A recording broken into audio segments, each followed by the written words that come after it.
আসসালামু আলাইকুম। আমরা হাঁসের প্রজেক্টের মধ্যে নতুন আরেকটা উদ্যোগ নিছি।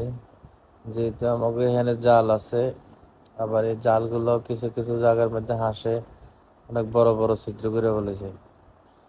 তো চিন্তা করলাম যে তাহলে আর একটু শক্ত জাল লাগে এবং আর একটু উঁচা করে লাগাই। বর্ষাকালে আমাকে এখানে প্রচুর পানি থাকে। তো চিন্তা করলাম যে তাহলে এখানে মধ্যে ভালো করে জাল লাগায়া, একটু বড় উঁচা করে জাল লাগায়া তাহলে মাছ ছেড়ে দিই। জায়গার মধ্যে আপনার পানি থাকে প্রায় 7-8 মাস পানি থাকে। তো এগুলা মূলত আল্লাহর রাস্তা চিন্তা করে তারপরে ছাড়বো। পরে দিন শেষে যা থাকে ওইগুলা আমার রেজেকে যা থাকে তাই, এটা চিন্তা করে ছাড়া। বাইরে যাবো ওইগুলো আল্লাহর রাস্তায়, আর যেগুলো আমার রেজে থাকবো এগুলো ভিতরেই থাকবো। ওটা চিন্তা করে এখানে একটু ভালো জ্বালানি না লাগাইতেছি। আবার হাঁসগুলো ওই যে ফাঁকে ফাঁকে বাইরে যায়, প্রতিদিনই প্রায় 15টা 20টা করে বাইরে, আবার এগুলো ধরতে হয়। একদিক দিয়ে ধরি আর একদিক দিয়ে এর ভিতরে ঢুকে, ওটা চিন্তা করে এটা করা। এই যে এইভাবে করতেছি একবারে উঁচা করে।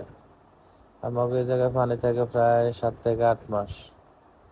এই খুঁটিগুলো নেওয়া হচ্ছে মূলত ইয়ে লাগে, এই যে এই জালগুলা মানে সবগুলা বাঁশ পুরো বাঁকা হয়ে গেছে, এগুলারে টানা দিতে হবে।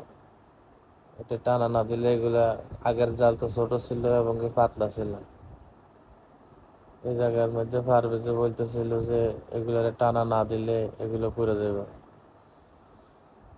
এখানে আমাদের জালগুলোর নিচে খুঁটি দিতেছে, কারণ হলে ধরেন বর্ষায় কেদা হওয়ার পরে নিলে নিচ থেকে আবার উঠে যদি আসে পরে শুধু মাটি দিলে এর লেগে পারভেজে করতেছে এগুলো ভালো করে খুঁটি মারতে হবে।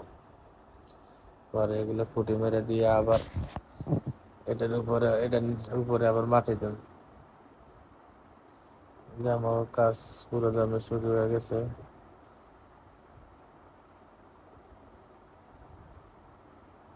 যে এই টানাগুলোর কথা বলতেছিলাম আর কি, এই টানাগুলা দেওয়ার লাগে। এখন দেখেন কিরকম সোজা হইতেছে, এই সাইডের গুলো দেখেন কিরকম বাঁকা, আর ওই পাশের গুলো একবারে সোজা। এগুলো আগে লাগাইছিলাম আমরা, তখন এতটা প্ল্যান ছিল না। তখন ভাবছি হয়তো এমনি এই নেট গুলো ছিল আমার সবজি খেতে, ওই চারিপাশে ওখান থেকে উঠায় নিয়ে এনে দিছি, কোনো রকম লাগাই রাখছি। চিন্তা করছি হাঁস তো আর বাইরে না, কিন্তু এই যে হাঁস তো মানে আমরা এগুলা প্রতিদিন 3-4 জায়গা দিয়ে ছিদ্র করে, একদিক দিয়ে বন্ধ করলে আরেক দিক দিয়ে ছিদ্র করে, আরেক দিক দিয়ে বন্ধ করলে আরেক দিক দিয়ে ছিদ্র করে। এর লেগে এখন একটু শক্ত গুলো লাগাইলাম। আবার যেহেতু মাথায় এসে এখানে যেহেতু পানি থাকে, তাইলে ওই যে ছোট ছোট বাচ্চা মাছের ওইগুলা 3-4 কেজি অথবা 5-10 কেজি না পালাই দেবো, মূলত আল্লাহ রাস্তা চিন্তা করে।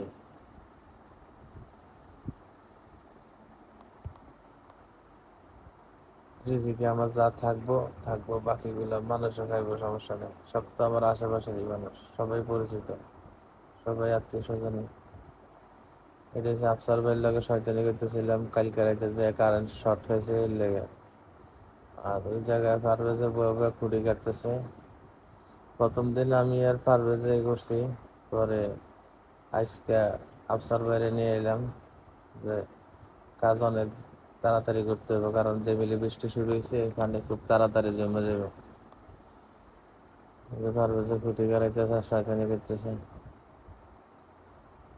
আজকে মোটামুটি আমাকে প্রায় অর্ধেক কাজ আশা করে শেষ হয়ে যাবে।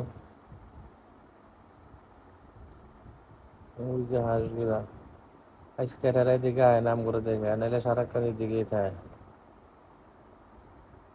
এই যে এটা হচ্ছে যে আমাকে কাজের প্রায় শেষের দিকে, আমাকে মোটামুটি অর্ধেক কাজ আজকে কমপ্লিট। এগুলার এখন অল্প কিছু জায়গা বাকি আছে, যেমন এই জায়গাটা বাকি আছে এখনো নিচ দিয়ে বাঁশের বাঁশ দিয়ে মারার, কুইট কুই আর কি, কুইট মারার লাগে এখনো বাকি রয়েছে। আর ওই পাশ পুরো কমপ্লিট হয়ে গেছে। এখানে অল্প কিছু জায়গা আছে, ওইটা কালকে সকালে পারবে যে খাবার দিয়ে লাগবো, ওই কোট দিয়ে তারপরে মাটি দিতে হবে। মোটামুটি আমি আর আফসার ভাই আজকে আজকেও ভিজলাম। পারভেজ আজকে রেনকোট লাগাইছে আর ফারাজে ভিজে নাই। এই যে আফসার ভাই সিলাইতেছে, ওদিক দিয়ে পারভেজও সিলাইতেছে, এতক্ষণ আমিও সিলাইছিলাম।